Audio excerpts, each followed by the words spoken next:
The following video has been rated C for critique.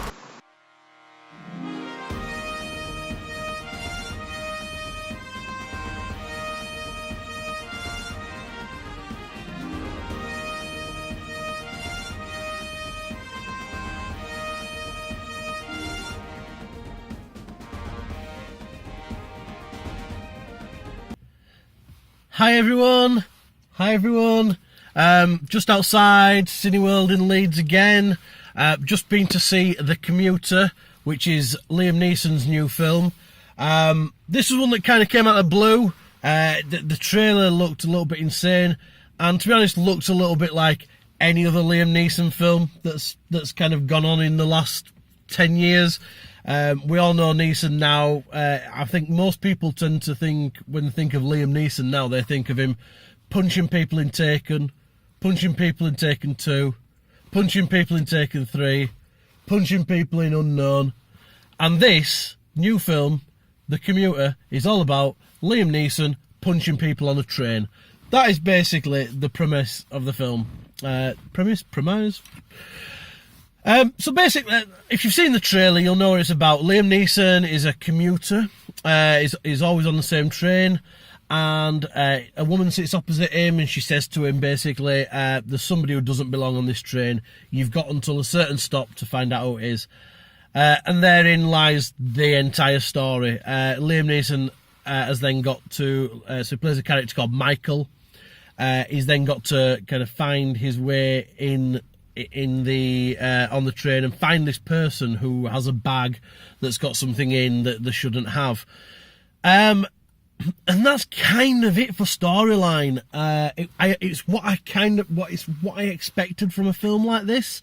It's never going to be a film that's going to win awards for storyline, for storytelling, for cinematography. It's not going to win awards for things like that. It's not that type of film. But if you take it as a film where you can go into it completely, I like to refer to films sometimes as if you just kind of remove your brain, watch it, and enjoy it for what it is. It is enjoyable.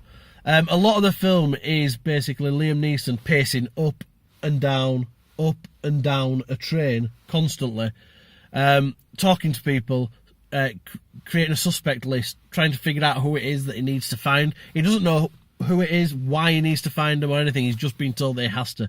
He finds out, obviously, that because these things happen, his wife and his kid are going to get killed if he doesn't do what he's told. So obviously he does what he's told. There's some major plot points in the film, like insane ones.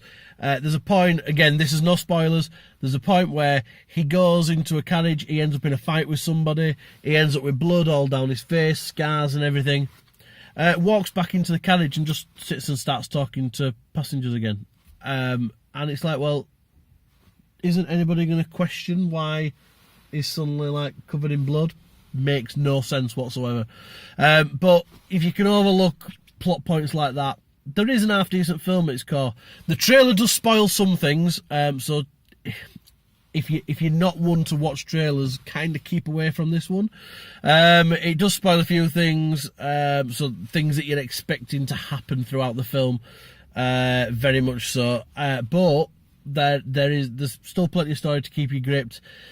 The kind of reveal towards the end isn't the greatest. It feels like it lacks depth, and then they go on to it goes on to a slight other story. I'm trying not to spoil anything. There's a reveal, and then something else happens, and then something else happens, and that then actually does bring it back. The ending does end quite strong, and I'm quite pleased with how the ending happens. It's not massively predictable. There's a few points, but yeah, that's The Commuter. That Patrick Wilson's in it, who you might know from Insidious. He's in it. Sam Neill's in it, playing a police officer. And another major plot point. Liam Neeson just happens to be an ex-cop. Aren't they always in these type of things? But there you go. So The Commuter. It's out now. It's coming out soon. So I've been lucky enough to be on the unlimited screening again through Cineworld. So there's an unlimited screening. So we've got a preview screening of this film.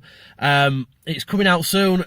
Make sure it's type of film if you want to go and you want to have a night out where you don't have to think too much. You can just enjoy an action flick. It's got an old feel to it. It feels a bit like Speed at times.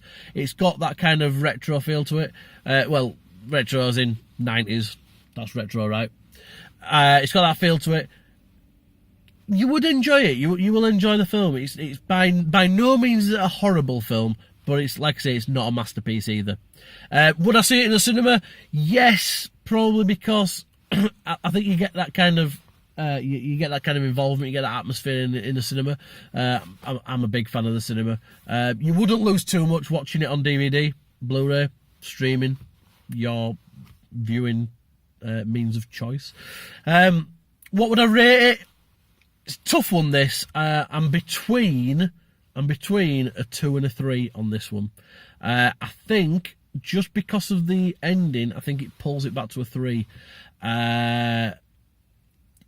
It was teetering on a 2 for a while, but a few things happen and it pulls itself back.